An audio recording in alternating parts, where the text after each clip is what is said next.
Hello, everyone. This is Tom Fox back for another episode. And today I have with me John Katsos. John was part of a team that wrote a series of articles that appeared in this month's issue of the Harvard Business Review. I wrote a blog post based upon one of those articles, and John reached out and we had a really engaging dialogue. So I asked him if he would come onto the podcast.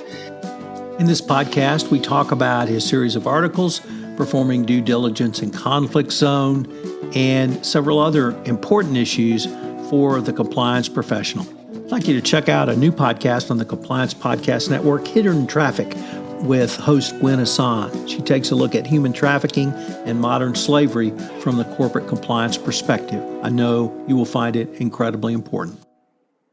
Hello, everyone. This is Tom Fox back for another episode, and today I have with me John Katsos.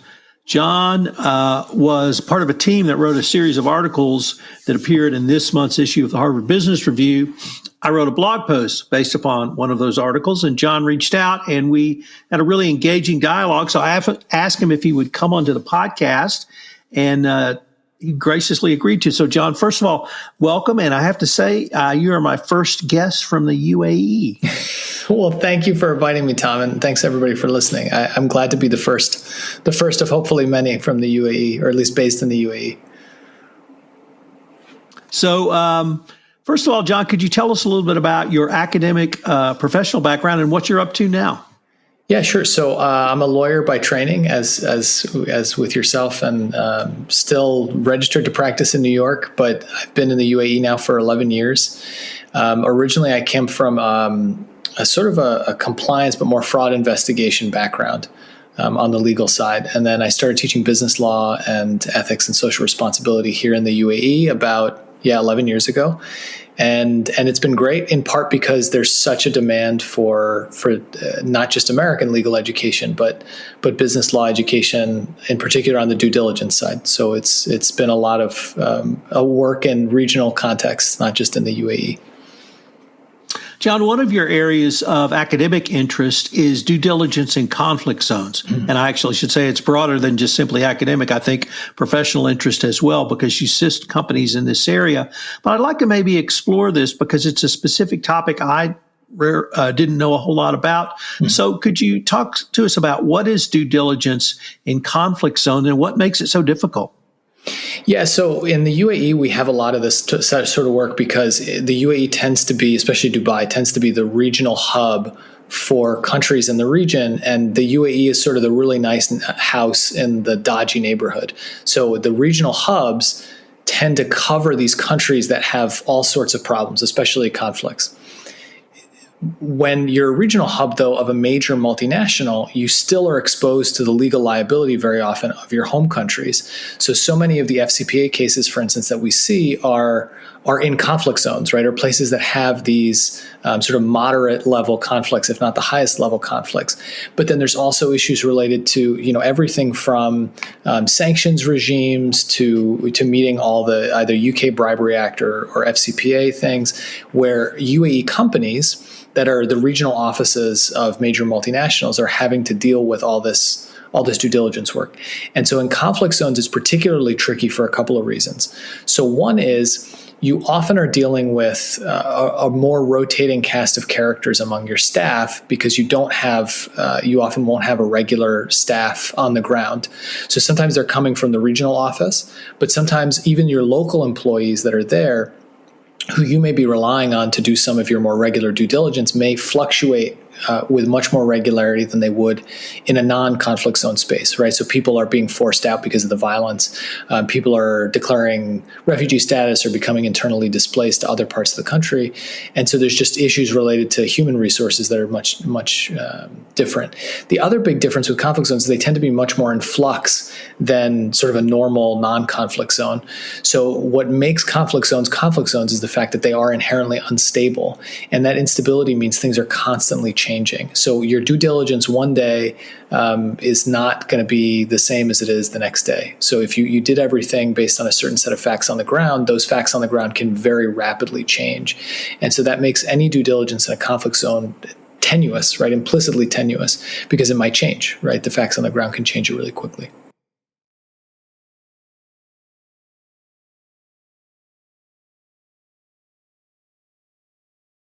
What is Lica? Lica makes your entire compliance process simple. Lica goes beyond integrations. Their platform connects to your everyday applications and applies actual human expertise to robust software that powers your compliance.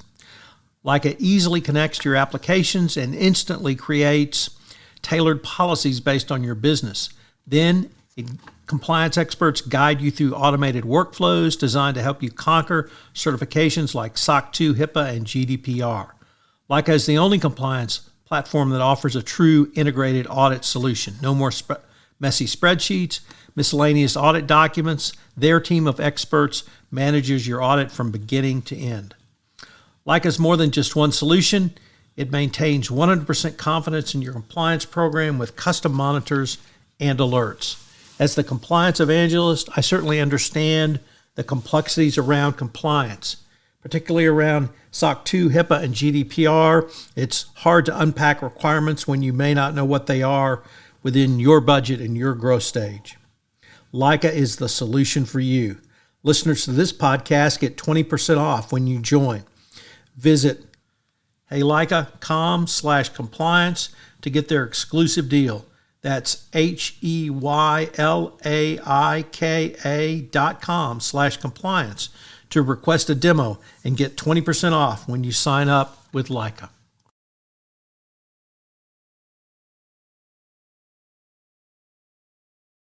Unfortunately for many energy companies, they have operations in those countries. And so the need for due diligence is ongoing in those countries.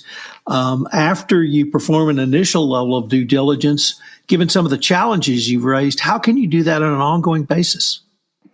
Yeah, that's a great question. So I think it's energy companies and extractives are the ones that have the biggest challenges because you don't pick where the oil or the gold or any of the resources are. They're just in the ground, right, or under the seabed, wherever you might find them.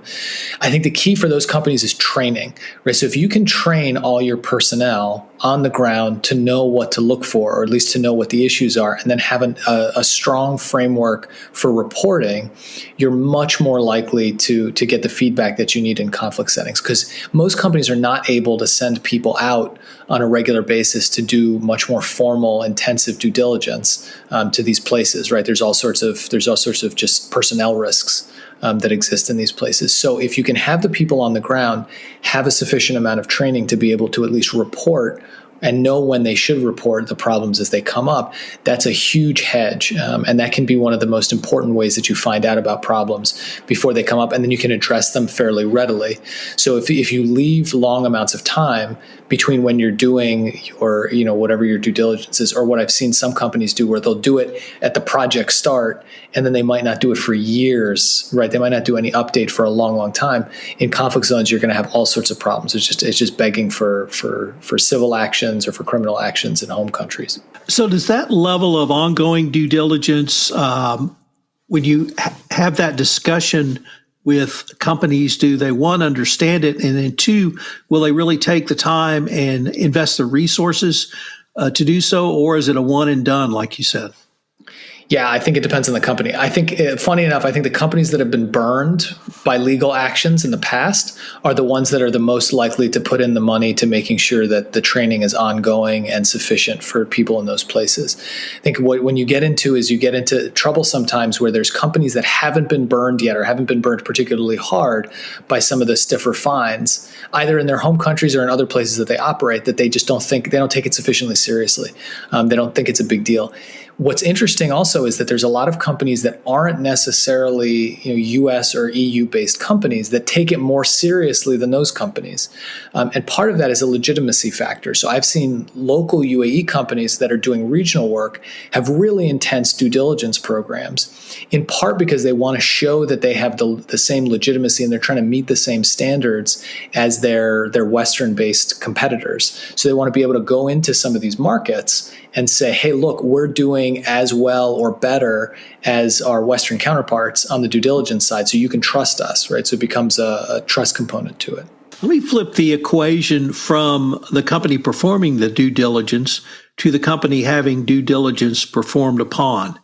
Early on, or maybe that's not the right phrase, but 10 years ago or so, there would be sometimes pushback and from one, either business development folks from a Western company or from the local indigenous companies themselves. But then they began to realize this could be a market differentiator, and it could be a net business plus if I've gone through due diligence for one Western company, one extractive company, one major multinational energy company, and I can use that to help sell my services. Does that message resonate? Absolutely. Yeah. So I'd say most of the companies' approach to when they're having due diligence done to them, they take one of two approaches. One is the way that you just described, where it becomes now, we've done this process before, we know what to do, we've done it with X, Y, and Z companies already, we're good to go. Another is they've become kind of expert at dodging the due diligence when people come in, right? So all the processes, and I would say there's companies who on the ground, especially in conflict zones, who almost take pride in their ability to evade inspections and invade the lawyers and the accountants and the people coming in and checking to see that they're doing all the things right. I would say most companies fall somewhere in the middle where they sort of see it as a burden. They don't really understand it, but they get that to play in this game, they have to do this. The really savvy companies see it as a differentiator, and they increase their costs as a result, right? So they see it as a way where they can extract extra value. And then there's a small portion of companies who almost take pride in evasion. You have actually looked at this from an academic research perspective and published a paper around key lessons, or rather lessons learned from this process in Cyprus. I was wondering if you could tell us what were some of the key lessons that you found in your research and paper. Yeah, so my research tends to focus on how businesses can enhance peace, and due diligence is one major component of that companies can help promote peace in conflict zones by doing the right levels of due diligence and risk management before they go in, but also on an ongoing basis. So in what we've observed now in multiple countries, but Cyprus was the first, is that companies that go in having performed the right due diligence on each project, but then on an ongoing basis continue to perform due diligence and to do risk management tasks are not only companies that have fewer legal problems, right, which is honestly often the biggest objective, but also they tend to last longer in those places and have positive impacts on the conflict. So what we saw is multinational companies were sometimes going into Cyprus, not understanding the local situation on the ground, not having done their due diligence beforehand, and getting into a lot of trouble. So maybe the most famous one was Burger King, which had gone in and given an island-wide franchisee, had sold the franchise to one particular person for the island. This was a Greek Cypriot in the southern part of the island. Not having realized that under the terms of their agreement with their Turkish, so in Turkey franchisee, that under Turkish law also covered the northern part of Cyprus. So there was a conflict in laws between Turkish law and Cypriot law on what a franchisee was allowed to get in terms of territorial coverage. And this was just something they weren't even aware of, right? They were just thinking, okay, well, these are two separate countries. There should be no issue with any of this, not taking into account in either case the fact that there was this pretty big conflict that had been going on in Cyprus for the 30 years prior to when these agreements were signed. And so when the Turkish franchisee basically sublet his franchise rights in the northern part of Cyprus to someone else, no one thought this was an issue. There wasn't any, because they just weren't paying attention to it. They hadn't done their due diligence properly. They weren't even focused on it. What ended up happening is the local northern Cyprus Turkish Cypriot franchisee had built out all these facilities. And then at the very last moment, the Greek Cypriot who had the franchise for Cyprus realized what was happening because they saw the outside of the buildings and were sent pictures of them and realized what was happening. And so sent a message to Burger King basically saying, what's happening here? I thought I had the sole rights in Cyprus. So a series of legal disputes ensued, not surprisingly. And now the Northern Cypriot Burger King franchisee is just not called Burger King, but it looks identical to a Burger King. So if you were to go into, I believe it's called Burger Palace. If you go into Burger Palace in Northern Cyprus, you're walking into a Burger King more or less, but it's not called that because of the disputes, all of which could have been avoided. right? So it all could have been avoided with proper due diligence and people really looking into these conflict-related issues. John, I'd like to now turn to your series of articles in this month's Harvard Business Review. First of all, you are also my first Harvard Business Review author that I've interviewed, so you're a double all-star today. But it was in the big idea section, which is one of my favorite sections, and it was entitled "Preparing for the Era of Uncertainty." And maybe I could start with, how did you come up with this idea for these series of articles, and maybe take us through the process? Sure. Yeah. I mean, so it started about a year ago when myself and one of my regular co-authors, Jason Mickley, and I were talking about how COVID didn't seem like it was going to end. So this was early 2021. And we were sort of almost laughing because we had heard from a lot of our colleagues in the field that, the world is experiencing crisis, but crisis is kind of a normal for us, right? So in war zones and conflict zones, that's what you expect. You don't expect sort of non-crisis. Non-crisis is maybe almost scary because you think something's wrong. So that got us to thinking, what were the lessons we could draw out from these conflict zones to help companies that are now dealing with constant uncertainty? Because what we also realized is that, COVID wasn't going to end anytime soon, but that it was also going to lead to a whole other set of crises. So we were in this, what we've since termed the era of uncertainty, just a time of constant uncertainty where we move from crisis to crisis. And this was being sort of supercharged by the fact that climate change, globalization, and social inequalities were all kind of converging at exactly the same moment. So we wanted to share the lessons we had learned from constant crisis zones with the rest of the world, especially with the business community, so that people could see it's not an impossible task, but the playbook is different. The playbook for dealing with constant crisis is not what you would do in the past. So in the past, you'd have a singular crisis that you would have to adapt to, address, and then you'd move on from as you return to whatever normal was. But that's not what we see happening, right? Over the next 20 years, we see us moving from crisis to crisis to crisis with not really much space in between. And so the feature is really the playbook for how companies can deal with that. So could you go through each article and just give us a few words, a summary, John? Sure. So in the first article is really, if you're going to read the feature, the first article is the place to start. So a new crisis playbook for an uncertain world lays out what the sort of the broad outlines of the playbook are. And we focus on these three. So the fact that climate change, globalization, and global inequality are converging to create constant crisis. But then we outline some really specific ways of dealing with that. And these are all things that have to be taken together, so you can't sort of take them in isolation. And so the first part of this is really making community your partners. So being less like a separate actor in society and more like an embedded citizen part of the community. So what we saw is that companies that did that tended to not only survive through crises, but also were thriving. The second piece of this is to look beyond legal norms, right? So to not just look to whatever the law says, but also then to look to what's the right thing to do in these particular communities, what's the ethical thing to do. And that builds on the first piece. So if you're really an embedded member of the community, you really understand what the right thing to do is in those communities, and you abide by that. And so we gave this example of a Korean company, POSCO, that had gone into India, built this $10 billion facility and relied principally on the local government to provide them with the information and the laws related to what was going on. But what ended up happening is the laws then suddenly changed.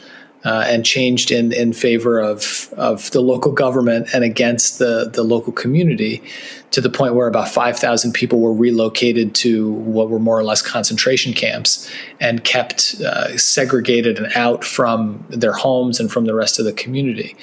So what we saw there is a company really trying to do its best and trying just to do its best by following whatever the legal norms were of the local government, but being boxed into a particular position because the local government was corrupt, right? So not because of anything that the company did or didn't do, but because the company didn't anticipate that they would have to go beyond the legal norms.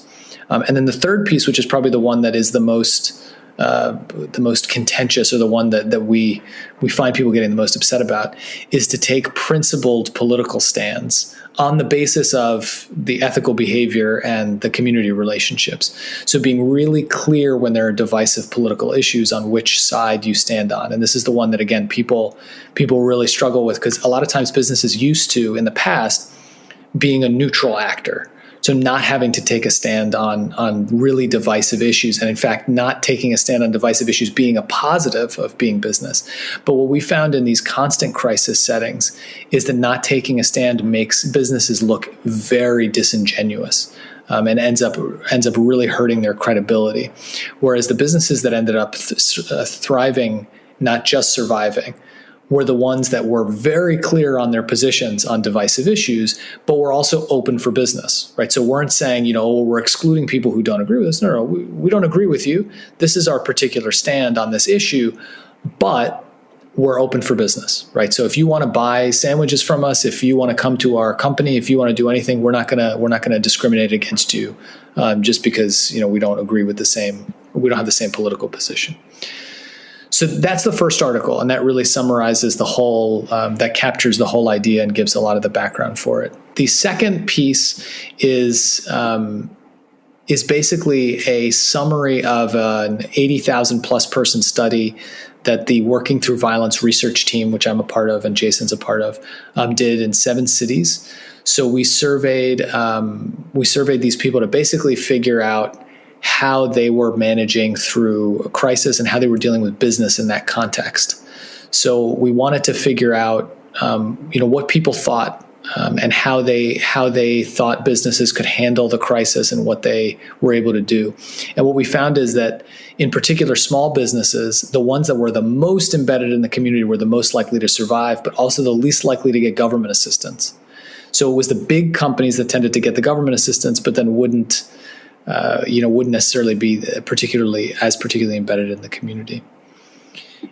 And then in our third piece, which is about building a culture that can withstand crisis, we have a really excellent interview with a CEO, Alice Lauer, who's the CEO of CTG, a company based here in the UAE, that helps provide basically humanitarian aid logistics support. So they provide staffing and logistics solutions to the humanitarian community in over 20 countries. And they work in some of the hardest places on earth. So they were in West Africa during the Ebola epidemic. They were in South Sudan when it broke out from Sudan. They're in Gaza. And in all these places, they've been able to build this corporate culture that really allows them to, again, not just survive, but to thrive in these environments.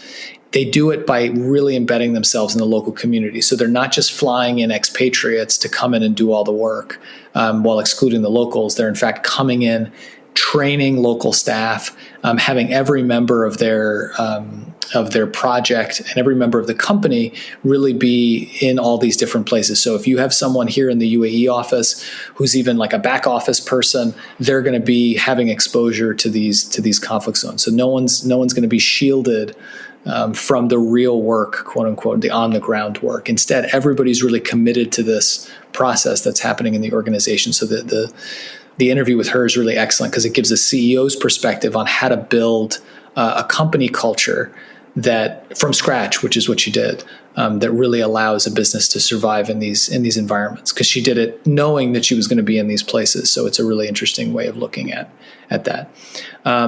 The piece after that is a great piece, an invited piece from Paul Pullman, who is the CEO of Unilever, and Andrew Winston. They've got a book coming out soon. And they basically talk about the types of resilience that they see companies need. So they take this perspective of, what are the traditional types of resilience that we see companies have?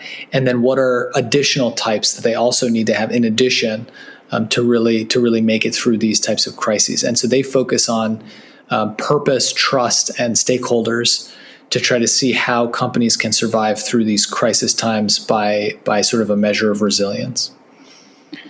The fifth piece that's part of the feature is another company focus, but it's a slightly different company. So a lot of people in the U.S. might know Juan Valdez. Juan Valdez goes by the Federación Nacional de Cafeteros de Colombia. That's its official name. And the CEO was sort of in a tough spot in 2008, coffee prices basically plummeted. And at the same time, a long existing conflict between the government and insurgents in the coffee growing areas really heated up. So these two converged at the same time. And he decided to double down on a process of community engagement that at first didn't go very well, in part because it wasn't sufficient enough, but then really ended up turning the entire company around. And getting lots of community buy-in, improve the security of their workers, improve the security of the farmers, and led to better profitability than it would have otherwise. And then the sixth piece, which is also really cool, was another invited one where we invited 8 experts to talk about spotting a modern crisis. So a lot of the work that we talk about is trying to prepare in advance for crises. That's one of the best ways to do it, is to do it in advance. Not every company has that luxury, but if you do, right, those sort of 8 perspectives give a great insight into how to prepare in advance for those crises and to see them before they start. So sorry, I know it was kind of long-winded, but that's a summary of each of them. No, actually, I wanted you to go through all of those because when I read those, as you now know, I am a compliance professional, specifically anti-corruption compliance, but also other areas interest me. And so when I read articles in the HBR, I tend to look at them through the compliance lens, which is why I wrote about your article and indeed the whole series, the week of Thanksgiving.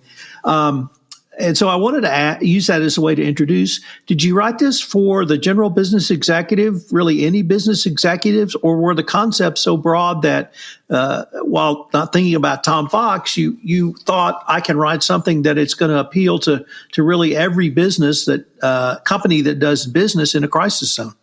Yeah, it was really meant for everybody, and I would say it's meant for everyone beyond just crisis zones, right? Because I think that what we're finding now is that now it's, supply chains and inflation. Tomorrow it'll be a financial crisis. The day after it'll be something else, where we're no longer having these long lead times before crises hit. So we're having to go into the next one. So it's really something we're targeting at everyone to make sure everyone understands this. It has to be a new playbook for dealing with the world we're in now. And the world we're likely to be in for the foreseeable future, because climate change isn't going away. Even if everybody cut their emissions today, we'd still have climate change. Social inequalities aren't going away. Even if we were to try to, flick a magic wand and put in every policy that anyone's asking for to fix inequalities, it still wouldn't fix it straight away. And the same for globalization, right? There's difficulties that globalization causes that are not going to go away, and they're all converging all at once. Perhaps the most prescient thing I heard during the height of the pandemic in 2020 was that we have moved from disaster recovery to business continuity to business as usual. And it struck me, you just said that. Whatever the crisis is, it's going to be the next crisis. And the lead times don't exist. You have to be ready. You have to have boots on the ground or ears on the ground or something on the ground to alert you, and then you have to respond to it. So I really enjoyed that series. I hope our listeners will check them out. Once again, Harvard Business Review. And the title of the big idea was Preparing for an Era of Uncertainty. John, if I could turn now to some of your research and current academic work and start off by asking, what's it like to teach anti-bribery, anti-corruption classes outside the United States? It's very, very strange. Sometimes because what you're having to start with is to first start to explain why U.S. law in particular applies. So I would say, and there's a difference here between my undergraduate and graduate teaching and executive training and business training. So for students, we have a whole sort of session at the beginning. Why is American law important? Why does it apply in the UAE? And so they kind of get that anyway. But for companies, a lot of companies are confused as to why they even care about US or UK law. Why do I care about foreign law at all? If I'm meeting the laws of the UAE or the laws of the country that I'm in, why should I care? So a lot of it is explaining to them things like extraterritorial jurisdiction, right? A lot of it is walking them through, okay, this is how your company is connected. These are the people in your company who are connected. And this is how not only the US, but all OECD countries are pushing this out. And we saw this just the other day, right, with the OECD coming out with their new recommendations. This isn't something that is now any longer constrained to just one place. And the extraterritoriality of a lot of these laws makes it such that almost every major company on earth has to be concerned with this stuff. So that's I would say the first thing that makes it strange outside the US is you have to have a jurisdiction conversation that you don't have to have in the US. US companies understand that US law applies to them, right? That's an easy conversation. But to convince a Singaporean company with a UAE branch that's the regional headquarters for the office in Somalia that they need to be worried about the FCPA, you first have to have a jurisdictional conversation. So I'd say that's the first big difference. The second is, and this happens sometimes in the US, but I think it's much more prevalent here, is to say, well, especially from the corruption side, that's just how you do business in those places. Right? This is the usual response. Well, you can't get anything done there without a little, something extra on top. And so those cultural barriers, I think, again, are much more on the outside. And what's funny is no one ever admits that it's their culture that it happens in. Everyone always just says, well, when I go to these other countries, this is what they demand of me. And so what am I supposed to do? Am I supposed to be an inhospitable guest and not pay them the bribe that they're asking for? And you sort of have to walk them through that process of, okay, well, if it was okay for them, wouldn't it be legal? And then they sort of scratch their heads and go, oh, yeah, you're right. It is illegal there, too, to pay bribes. Like, well, yeah, I got it, right? It's not legal pretty much anywhere that I know of. As far as I know, there's no country that allows bribery in their country. And so then the questions become different because you're able to break down some of those preconceived notions that company leaders often have about the places where they do business. They just sort of say, well, those are corrupt places. That's just what we have to do. And that was when you see the things that, for instance, happened at Siemens, where it became really systemic corruption or systemic support of corruption. It was really this mindset of, well, no one else is Germany. And so in all those other places, we're just gonna do what we have to do in those locations. And if that's how we get business, we get business. So outside the US, those barriers are much stronger and are things that you really have to break down before you even get to the conversations about what it is they actually have to do. John, how do you see your work or your either academic work or your professional work tying into a broader ESG discussion? Yeah, so for my work, I tend to focus more on the S and the G. So especially on the peace side, we talk a lot about social issues. We talk less about the environmental and the governance issues, sometimes to our detriment. But I think, again, for my work, it's more about the S and the G. So it started for me on the governance side. So again, as a lawyer by training, the governance side fits really easily into what I know and kind of my background and experience. But then as time has gone on and I focused more on how that fits into a broader peace promoting agenda that companies can pursue, it's become much more social. Because what you realize when you start getting really into the peace research is that violence doesn't just come out of nowhere. Violence has a basis in larger scale social issues. Whether those are what we call horizontal inequalities, so inequalities between groups in society, whether it comes down to things like systemic or systematic oppression, and all those things then build over a period of time and spike in violence. If it gets really bad, right, then it bubbles over and becomes wars and much worse things. But you'd be surprised how many places there's just low-level latent conflict going on that every once in a while becomes really heated. I think most business executives and compliance practitioners understand climate change as a part of an overall ESG discussion, particularly focusing on the E part. But I interviewed a person who's involved in the fight against modern slavery and human trafficking, and they brought up the idea of migration, not migration because of climate change, but migration as a part of a discussion around corruption, anti-corruption, and the S part of ESG. Where do you see migration as influencing any of the things that you're studying or interested in professionally? Yeah, so I think that's a great question. I think there's two parts of that. I think there's and it's the same sort of in the corruption landscape. We sometimes talk about the supply side and the demand side. And I think with migration, there's the supply side and there's the receiving side. So on the societal side, on the supply side, corruption corruption and migration are an indicator that something in society is broken, that things don't work, And so if you have people fleeing a place en masse, or even in dribs and drabs, it means something about that place doesn't work. And so for me, this hits home a little bit more. My parents I'm Greek, so I'm a Greek American, I'm of Greek descent. And there, for a long time, were flood of immigrants leaving Greece, right? So emigrants from Greece, immigrants to places like the United States and Australia. And the reason they left was because something was broken. What we see now is people going back, right? And this happens. There's often this flux of people leaving, people coming back, but people are often volunteers in their society. We don't think of them like this, right? Because we think of people as being more held down than they actually are. But if something's broken in society, people are gonna find ways out. They won't abandon their culture, they won't abandon their language, but they will abandon a state that they feel like has abandoned them.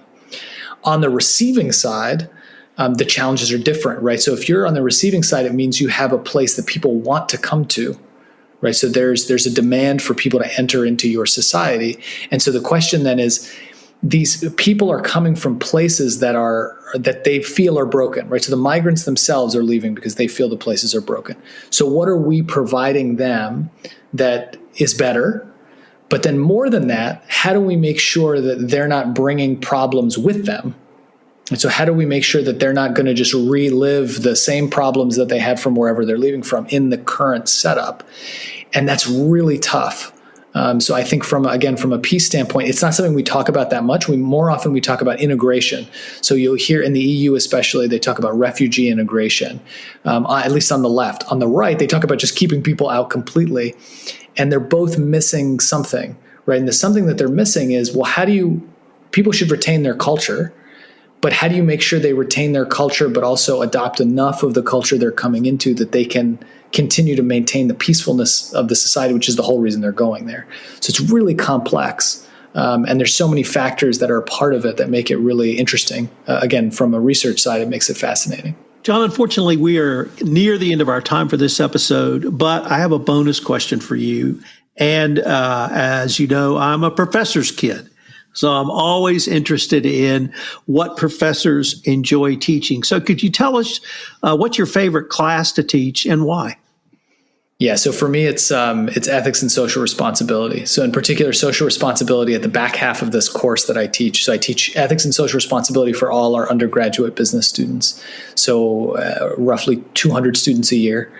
And what's great about that course is you see students who are business students start to really expand their horizons out and see how all the different things that they're getting in the world are connected to the business education that they're getting. So too often they think just in terms of balance sheets or corporate prospectuses. John, now we are at the end of our time, but I was wondering if our listeners wanted any additional information on yourself, any of your research papers or topics, or your academic work, other academic work, where could they go?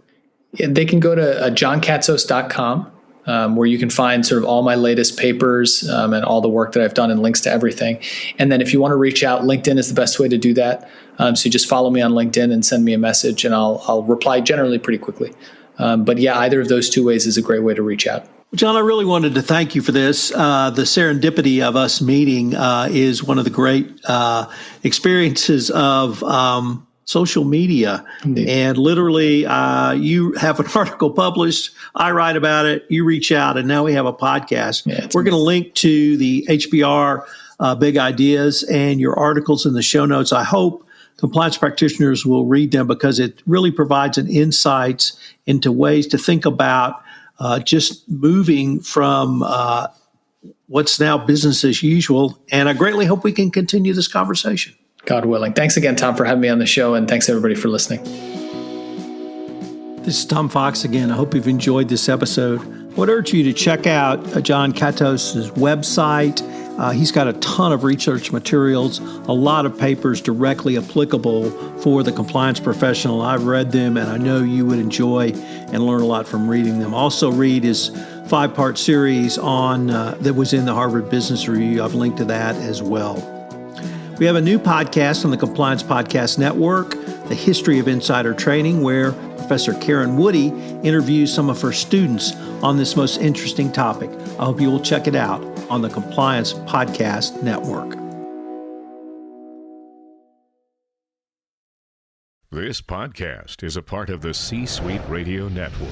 For more top business podcasts, visit c-suiteradio.com.